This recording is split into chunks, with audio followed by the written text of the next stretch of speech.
আসসালামু আলাইকুম, আমি তানভীর ফুডিয়াল থেকে। আজকে আমরা হাওরের প্রাকৃতিক চাকের মধু সংগ্রহ করার জন্য এসেছি।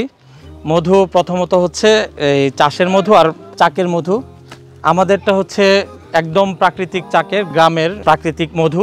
দ্বিতীয় কথা হচ্ছে এটা খাঁটি। আমরা নিজেরা মাঠ পর্যায়ে এসে একদম গাছের নিচে দাঁড়িয়ে থেকে আমরা মধু সংগ্রহ করি। প্রাকৃতিক চাকের মধু সংগ্রহ করাটা কতটুকু কষ্টসাধ্য। আজকে এই জায়গাটা এখানে পানি পাড়ি দিয়ে যেতে হয়েছে। ওই যে আমাদের ভাই ওইখানে গাছে উঠতেছে, ওইখানে একটা বড় মধুর চাক আছে, ওইটা পাড়ার জন্য। আপনারা ফুডিয়ালে একদম নিঃসন্দেহে নিশ্চিন্তে যদি ভালো মধুর প্রয়োজন হয় ফুডিয়ালে নক দিবেন।